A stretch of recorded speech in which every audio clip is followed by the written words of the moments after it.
This episode is dedicated to Hirsch Goldberg Poland, Carmel Gat, Daniel Shalami, Alexander Lobanov, Anlong Sarusi, and Ori Danino. May we bring home the rest of our hostages, Amisha Chai. I love what I do.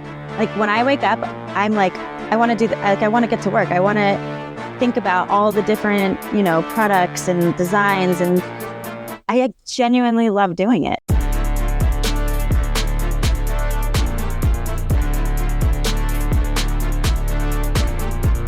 Welcome back to the Jewish Personal Branding Podcast, Schmoozers. For those of you that are new, my name is David Cobby, and I am extremely passionate about encouraging my listeners to leverage their brand. With every episode, I try and uncover the most remarkable elements of my guests' personal brands. Now, on today's episode, you're going to be hearing from someone who literally turned her brand and passion into a business. After previously working in the hospitality industry, this individual realized that she actually had a passion for something other than hospitality sales, which was painting and art. Only a handful of years later, she has turned her passion for the arts into a thriving business that specializes in selling Judaica art. Please welcome the woman inspiring us with colorful collections of fresh, stylish decor and gifts for modern Jewish living, Arielle Zorger. Arielle, how's your day been so far? Hello, good morning. Happy to be here. Wonderful to meet you. Yes, it's great meeting you. Started off the day with an early podcast. It doesn't get much better than this. Thank you for coming on the show. I know you're busy with kids and everything, and I always appreciate that my guests take an hour out of their day to sit down with me and schmooze. So really appreciate it. I'm happy to be here. Happy Awesome. to schmooze. Awesome. So we can get right into the schmoozing, Arielle. So how things work around here, as I explained to you on the phone, is we start off with our Jewish geography profile, where I'll ask you a series of questions about yourself and just general related Jewish topics. Are you ready for your Jewish geography profile? Let's do it. All right. Awesome. So, Arielle, where did you grow up and where did you go to college? Grew up in Owings Mills, Maryland. Went to Jewish day school in Pikesville and went to college at the University of Delaware.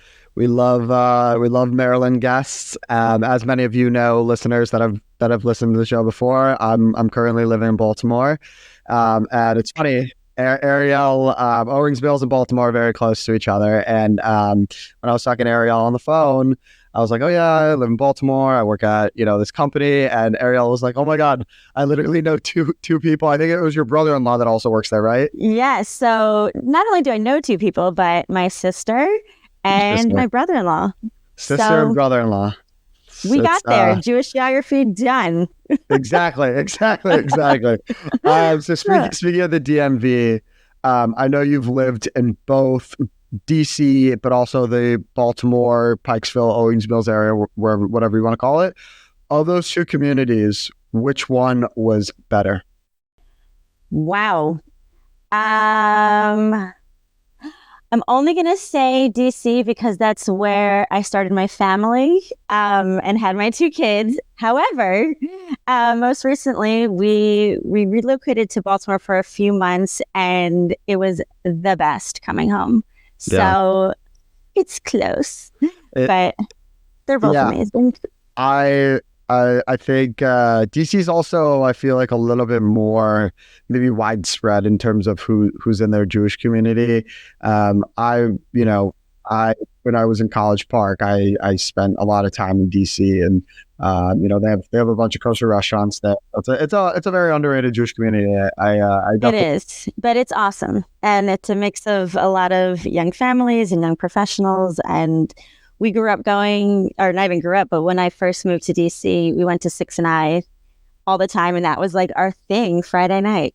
Okay. It was fun. It was a good time. That. I mean, listen, you now have kind of experienced pretty much the big Jewish communities in the DMV, which is, I think, very important. And DMV is a very, very underrated place for Jewish people to live. Everybody talks about the New Yorks, the New Jerseys, the Phillies, the LAs, the, Floridas, but the DMV, very underrated Jewish community. Where it's at. Yes, exactly. So Yeah. aside from your own Instagram account, Arielle, who is your favorite Jewish Instagram account? I would say favorite Jewish Instagram account. The pressure's on.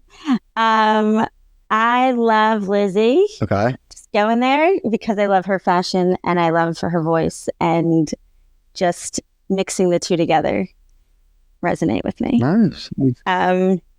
Yeah. Awesome. I don't think I've heard of her account, but definitely got to check it out for maybe some potential guests or whatever. And I love always seeing the different Instagram accounts, which is partially why I'm doing this podcast. Is I get to see how everybody promotes their personal brand in different ways, and really cool hearing about other guests or other Jewish influencers out there. There's a lot of us. Yes, there are a ton of you guys. Like this is only episode 21. I would hope I have hundreds of episodes in me with hundreds of different guys. I hope so. I got a lot of work to do. You got it. We're a close community. We all know each other. So Exactly. Okay, so final question for you in your Jewish geography profile. How often do you play Jewish geography with your customers?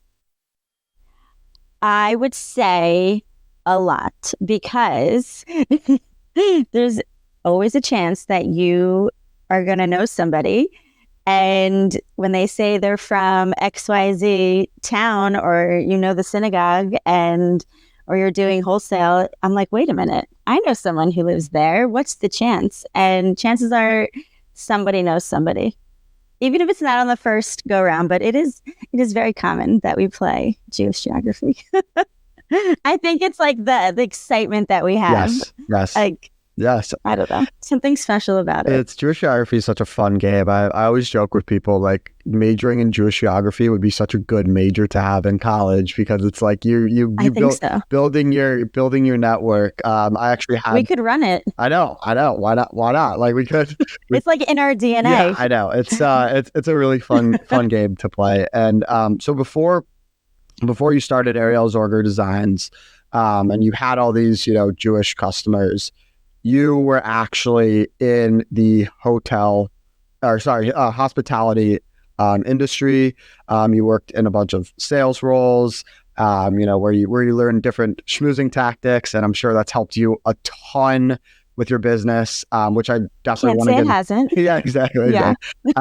So I guess hospitality industry is pretty lucrative from a business standpoint. Profit margins are very, very low. That's all I learned about in my several business classes, the different profit margins of different industries. Anyway, I'm just curious, like, how did you decide to get into the hospitality industry out of college? So when I was in high school, I used to work at the country club snack bars, and that was my summer job, between that and playing tennis. And I was like, well, I like doing this, but like, is this a career? Like, wasn't sure. And then they're like, oh, there's hospitality and there's country clubs and hotels. And I'm like, oh, well, I love talking with people and I love food. So I'm like, okay, we'll try it. And then when I went to the University of Delaware and saw that they had that major, I was like, I think I'm just going to do it. And I applied early and got in, and the rest was kind of history. It was just something I did, and I figured, why not? There was no other direction. You know how it goes. Yeah. I mean, listen, I think a lot of people really don't understand what they want to do in life. I mean, even people that have had jobs for 20, 30 years, they truly don't understand what their purpose is in life. And one of the best pieces of advice that I've ever gotten from several people is just go follow your passion. And I think that really shows, with you going into the hospitality industry, you're following your passion. Like, truly, when it comes to a career or whatever it is, whether you want to pursue the corporate world, you want to start your own business, you want to, go to the nonprofit side, whatever it is, like, follow your passion. I think that's the best piece of advice that I got. And I think that really exemplifies what you did right there. And I think it's so strange to think where I ended up today, where it's kind of the mix of hospitality, where I did sales and event planning, Right. and then also growing up in a Jewish home and going to Jewish day school, and kind of marrying the two. So now I'm like entertaining and good ideas on how to plan these different holidays and events, and go figure. Yeah, no, but and never in a million years. Exactly. You never know where life's going to take you, and I think it takes a very outgoing type of person really to work in the hospitality industry. I mean, you have to really cater to your customers' needs, and it's very difficult to do this if you don't have patience, you're not an outgoing person, you don't have a personality. So I guess aside from those kind of characteristics, what type of person does it take to succeed in the hospitality industry? So coming from working in a very luxury tier brand, I really loved the whole personal aspect of it. And that, what I mean is we would learn about our customers, and we would see what they like, what they don't like. And we would try to go above and beyond and delight them and surprise them with little things throughout their stay that we know would mean something to them. And it would be something special, even oh, this person really likes Coke, or this person likes cheese and wine. We would surprise them and they'd be like, wow. And I think people, when you're traveling, and I think any way to make you feel at home or even have a photo of your family really goes a long way. And I think it's those little details where it might not just be, this is your meeting, this is the beginning and the end, but those little touches throughout have really made a difference. The small things, I think, make really the biggest difference. And I can tell you right now, whenever I've gone to a hotel and stayed wherever it's been, the little things have made the biggest difference, whether that's, bringing a towel to my bedroom, or my mom is like, I feel so bad for the hotel workers at a hotel we stay at over Shabbat, because my mom will be sitting in the hotel room and she'll be like, oh my God, turn down service hasn't come, and she'll start freaking out. And then because of the rules of Shabbat, you can't actually ask a Shabbat goy to turn off the lights. So there's just been various times where you can't do it. You're like, oh, it's bright in here. Exactly. But you can't say. Exactly. And the amount of times that a worker has looked at my mom and been like, this woman is freaking crazy, has been like, huh? It's so funny when that happens. And I mean, it's a testament to when you are in the hospitality industry, it's literally the customer is right all the time, and all the time, even when they're not. Exactly. They are right. And I feel there are definitely times where maybe I've even taken advantage of the fact that the customer is always right, and it's definitely it's a fine line. There definitely is a fine line. But have you ever experienced a scenario where customers taking complete advantage of you, and how did you respond to that? So, complete advantage. I think, just stay true to yourself. I mean, I think people are going to make up stories. I don't have an exact example I can think of, but some people they want to just get things for free, and you kind of, when someone's being genuine and authentic and when they're just not. So I think just as long as you can, at least from what I've learned, keep a smile on your face, you can state the facts, but stay true to who you are, and chances are, if they're making it all up, it'll come out. Yes. So I mean, from hearing about your experience in the hospitality industry, it seemed like it was very, very fun and enjoyable. However, you decided to leave the corporate world and start your own business, and I think that's something a lot of people are kind of looking towards today, whether it's a financial issue, whether it's a, not having a fulfillment issue. There's so many reasons why people want to leave corporate America and start their own start their own business. So I guess, why don't you tell us a little bit about why you decided to leave the corporate America world, which is considered pretty safe in the eyes of many people, and do something extremely risky by starting your own business? So I was one of those people who was always scared to make the jump. Always. It was like, I'm happy, but I feel like there's more to me, or I could be doing something more. And I wanted to feel more just complete. And I felt very like, okay, I went to college, I got my degree in hospitality, and I was like, okay, this is just the way it's going to go. And you just go up the ladder and you just kind of keep going through the motions. It didn't hit until COVID. So I was 7 or 8 months pregnant with my second, and our entire sales and event planning department was completely terminated, however you want to say it. There were no meetings. Nobody was planning events. So I was very pregnant, went on maternity leave, and when I returned, it was, your job has been eliminated, which I completely expected considering everybody else was already gone at that point. So it kind of opened up the door that I've always wanted to open up. And it forced me to be like, okay, I've given this opportunity, or I've been given this time to figure out, do I want to reapply for my job or a different job, or stay in the hospitality industry, or do I want to do something else? And that side was screaming like, come on, this is your chance.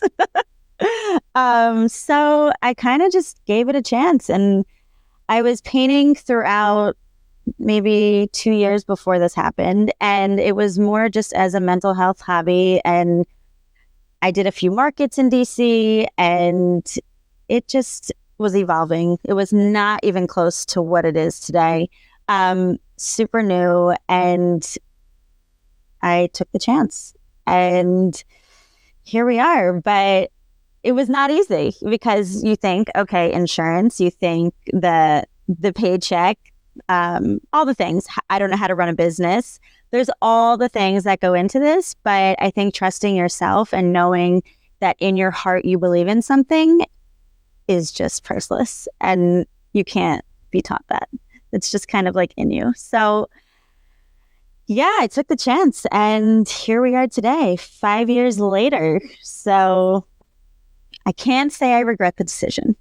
One moment. I love the positivity behind, you getting terminated from your job.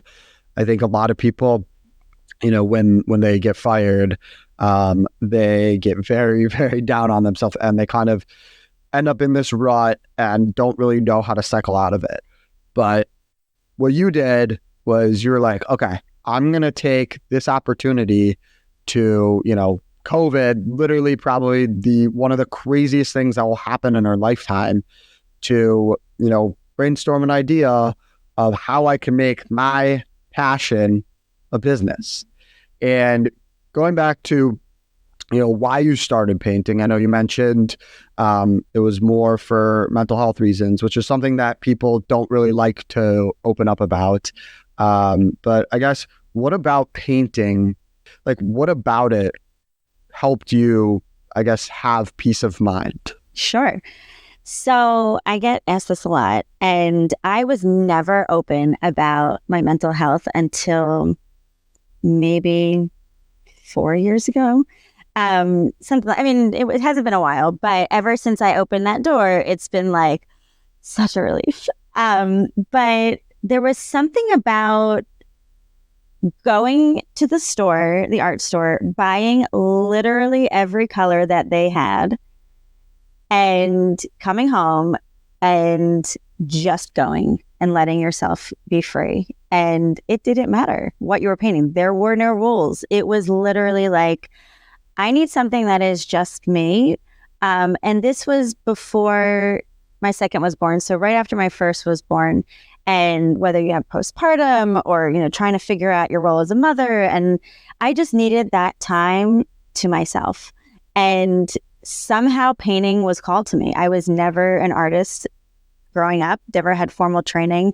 And it was something about being creative and the colors and just me, because I wanted it to be just like my own time. And there was something that really came from that was special and made it feel like, oh my God, I can breathe now. Like whatever was going on up there is now out on the canvas. See you later. Bye. So yeah, painting, like I feel like painting found me in some like crazy way, but it's been awesome and I don't ever want to stop. But yeah, there's something very healing about it. I think it's just the being free. Yeah, I mean, I'm not much of a painter myself, but when actually during COVID, I think I started to pick up. I took a few graphic design classes, and I started to pick up, graphic design, and that to me was like, I would make. I had a sports edit account that's no longer active. If anybody wants to go follow, it's called Decobi Edits. I made a couple like edits, different athletes, but yeah, I definitely think we're in a society where we're very rule following, rule constrained, and painting, like you said, there's no rules to it.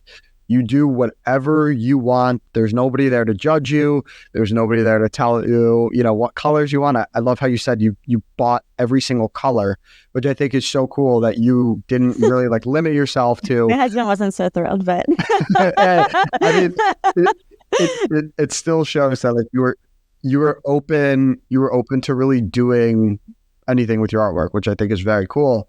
So I want to get into kind of the direction of your artwork. You mentioned how you kind of started broad and you would paint whatever you wanted to and with whatever colors you wanted to. But now your artwork and designs are very focused on Judaica, Jewish related themes. On your website, you have various artwork for different Jewish holidays and Shabbat and whatever it is. So why did you decide to focus your paintings and artwork on? So the very first thing that I painted was a chamsa, and then it was a pomegranate. And again, I knew nothing. It was like, oh, this is what I want on my wall, so whatever, I'll just do it. But you have to remember, we're in COVID, and I missed and craved the connection. And the community that I was drawn to was the Jewish community, and being on Instagram and posting every day, this is what I painted today. And then everyone who's responding is like other fellow Jews, but not at all was that the plan. Again, it kind of just evolved into what is now a Jewish lifestyle brand, but it was purely the love for color and my love for being Jewish. And it kind of just fell into those people. Like that's who else liked it. Shocking. So, and that kind of, I never stopped. So it was just, it's working. So I might as well keep going. Mm-hmm. Totally.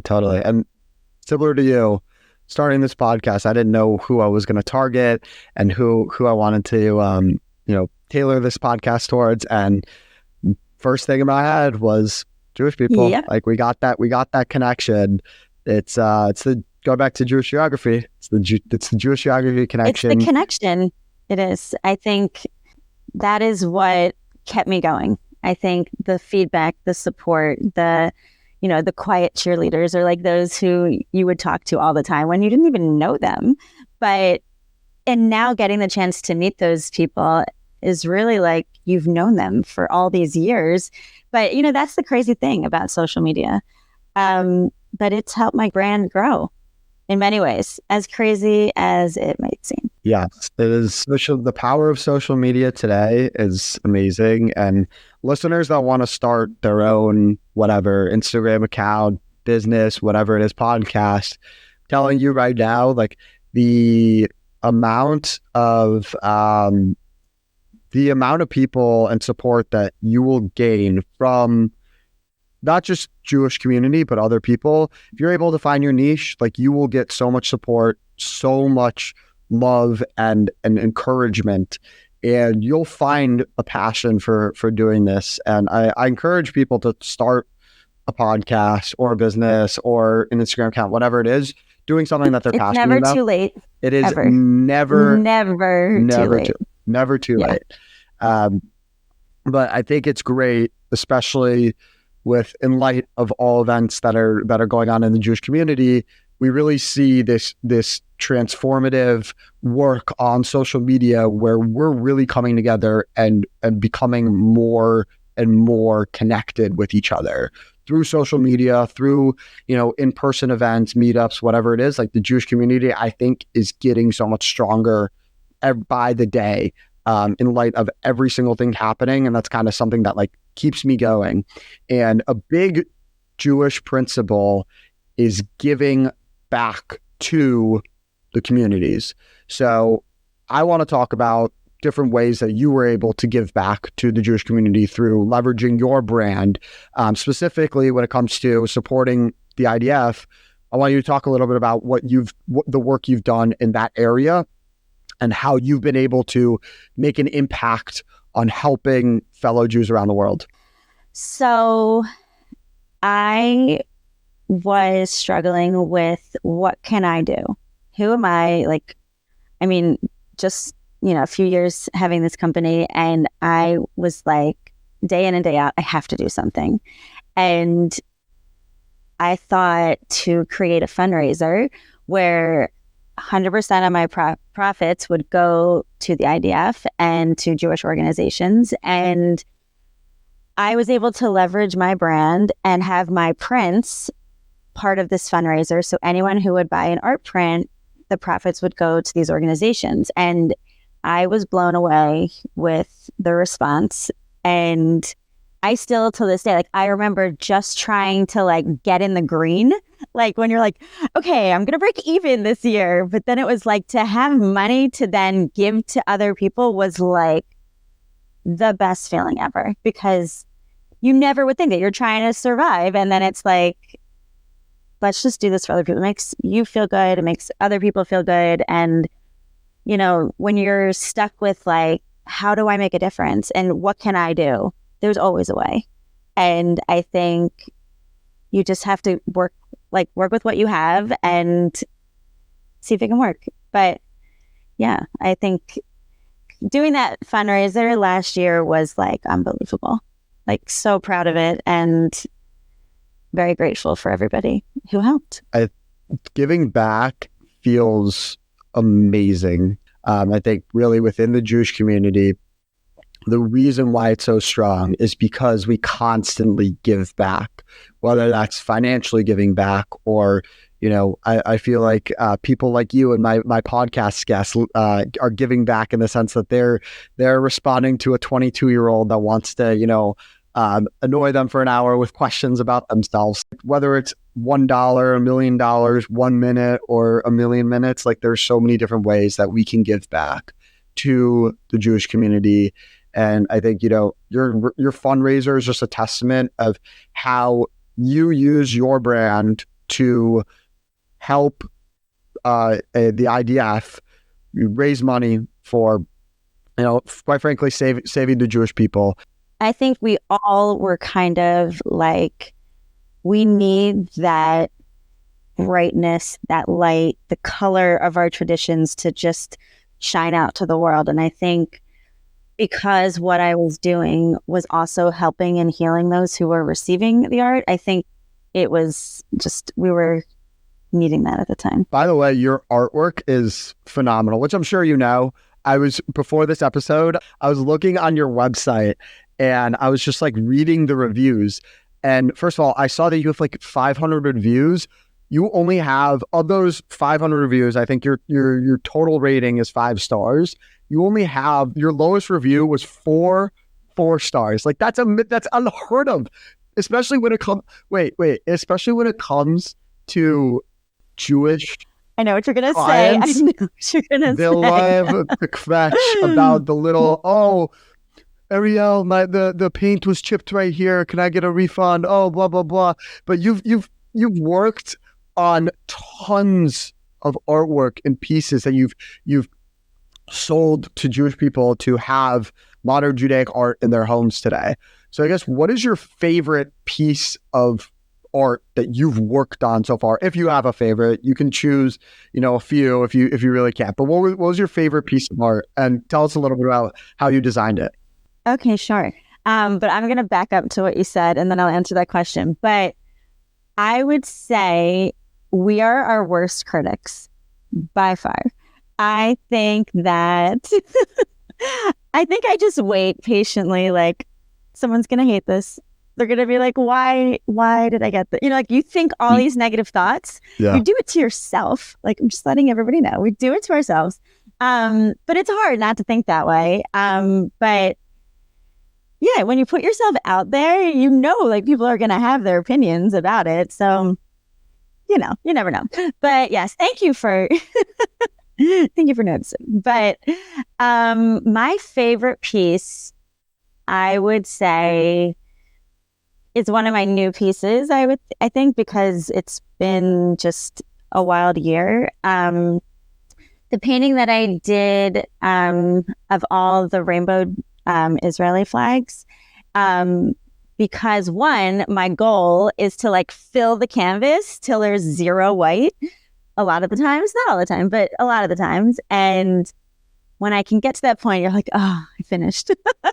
But it really meant something, like, when I was doing it, and it was something that I envisioned forever. And just between music and, your community, just being influenced by that and inspired by arts. And I love it. And I think it's just like who I am. Like, that is like me. I'm proud to be Jewish, and I like color. So it's just, I love that piece. It really shows testament to how you're putting your brand and your passion into an actual business and being able to monetize that. Like, not a lot of people are able to do that. I think it's something that's extremely difficult to do, considering people are passionate about a million different things. Absolutely amazing. I don't think our listeners really understand how hard it is to do that. And especially with somebody like you, who left their job security in the corporate world and went to doing something like this, is absolutely phenomenal. So going back to your brand, what are some of the most important elements of your brand that you want people to know? I know you mentioned, you're a proud Jew, you love colors. Is there anything else that maybe people really don't know about Arielle Zorger that you try and communicate through your brand? Or are those kind of the two overarching elements? No, I would say my love for the traditions. I think, again, I don't think it's something you can just you can teach it. Sure, if someone's interested in doing it, you can learn about it. But when it's in your heart, coming from, Holocaust survivor grandparents, and it's in your DNA, it's just who you are. I don't know. I think the love that I have for lighting the Shabbat candles is real. It's not like I'm just painting things for Shabbat because I think it's something, people would want to do. It's something I actually do. Not to say I bake challah every Friday night, but I love making challah, and I love having it every Friday night. But I think it's genuine. This is who I am. And, when I write things in Hebrew, I learned going to Jewish day school, I love writing in Hebrew. So painting in Hebrew is just as fun. But yeah, I mean, this is me. I mean, there's no color, rose-colored glasses with this. So would you say, from your company's brand, Arielle Zorger Designs, and you yourself, Arielle Zorger, is there any difference in your brand, or is it completely the same? That's a great question. So, yes, I'm very out there. I feel like I'm very talkative and very want to be friends with everyone, and but I think there's another part of me that this brand started in a very dark place. I think about that a lot. When you're struggling with mental health and you are having issues like dealing with it and how to like get back into the world, and not be ashamed about it.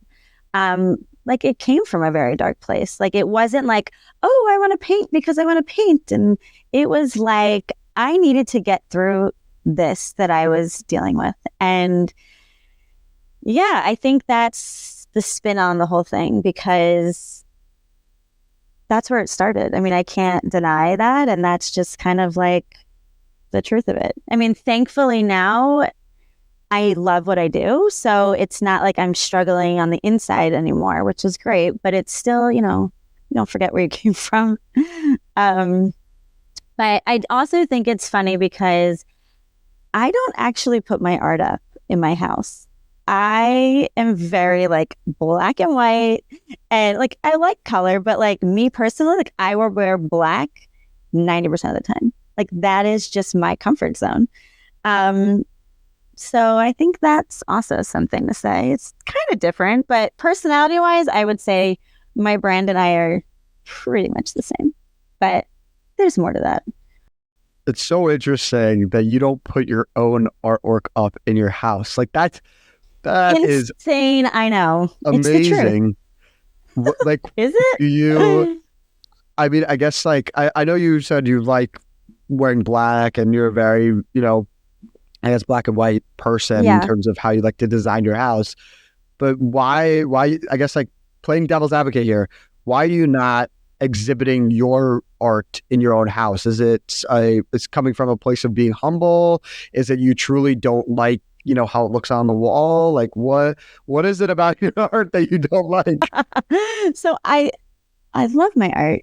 However, you have to remember, like, I'm starting from like the beginning. Like I'm seeing this 1,000 times, and it's just, I feel like I think about this like when with actors and actresses, like, do they watch their episodes? Like I always heard like, oh, like they don't, like Seinfeld didn't watch his episodes or something. And I'm like, well, why? Like it was so good. Because I feel like there's so much like behind the scenes, and like you work on it so hard, and like, I don't know. I mean, it's not that I don't love it. It's just, I look at it very differently. Like it's coming from the beginning to the end. Like when you're seeing a table runner, like I'm starting with like a blank canvas, trying to figure out like, after like a million times of sitting down, don't like it, do I like it, do I not like it, to then getting all the way to that final product. There's so much more involved. So I don't think it's that I don't like it. It's that I look at it totally different. Like it's like I've let the baby free. Like I don't want to see it right on my wall. But that's me. That is so weird. No, it's not weird. Honestly, now that you've explained it, it makes a lot more sense. And I think it's totally respectable that you don't hang your art up on walls, because that's also saying like, oh, I as an artist, don't tell anyone. I won't tell anyone.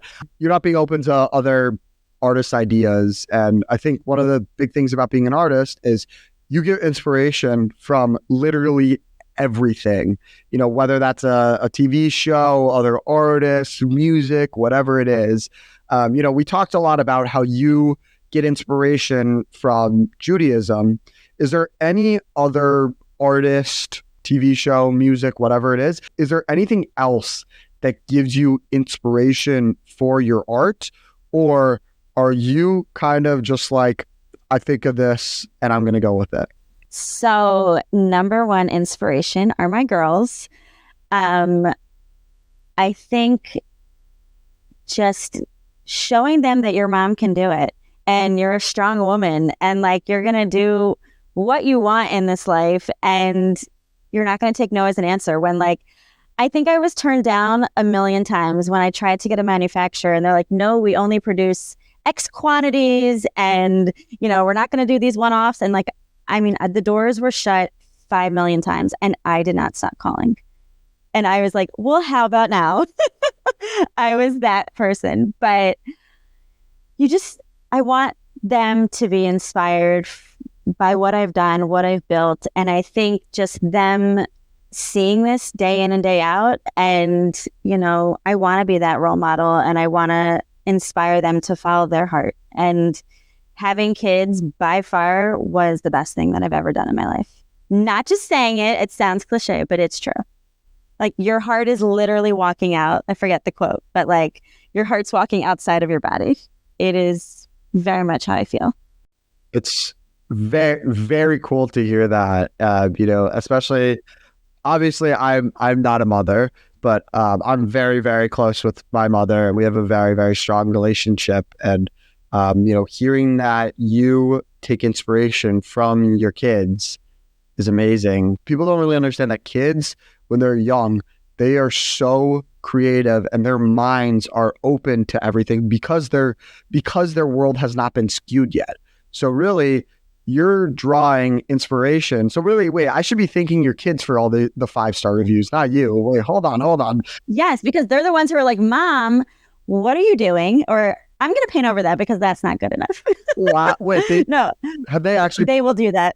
They paint over the artwork that they don't like. The ones that are just practice, or I'm like feeling it out, I'm like, okay, you can paint over that one. So we have like in our garage, which is my studio, we do a lot of paint nights where, we lay the paper down on the garage and we just go. And it's one, the only way I can get any work done, honestly. But two, it's fun. And like, they tell me what they really think. There is no filter. So I like that. I like the no filter, and I think it brings out true authenticity in artwork. And it's cool. It's like so cool to hear that you are getting your kids involved in your passion and project. So with that being said, final question for you. We talked a lot about your brand, obviously, from going from the sales hospitality world to now starting your own business, and designing the most amazing Judaic art that there is out there. What is next for Arielle Zorger to keep up with the different trends in art, whether it's continuing to make specific holiday tailored items or building a specific line of paintings? What are you going to do in 2025 and beyond to continue to grow your brand and have ample success? Oh my goodness. Okay. Well, the new news, which I guess is not 2025, but it is in the next week, I'm launching my wallpaper collection. So you will now have your Judaica art for wallpaper available starting next week. But in 2025, I want to just keep doing what I'm doing, and I want to keep doing it until it's not fun. I hope I never get to that point, but I love what I do. Like when I wake up, I'm like, I want to I want to get to work. I want to think about all the different, products and designs, and I genuinely love doing it. So, I just hope that the passion is even stronger and that I can do well for our community and, I don't know, keep shining the light. I love that message. So where can people find your artwork, information about you? Like, I want people to, it's one thing to hear about your artwork, but I want people to actually visualize what it looks like. Where can people find out more about your artwork? Arielle Zorger Designs.com and at Arielle Zorger Designs on Instagram. Awesome. Well, yeah. Arielle, this has been an amazing conversation. I think thank you. Your ability to communicate how you've turned your passion and your brand into a business is next to none. I want to thank you for coming on to this week's episode. Until next time, keep schmoozing.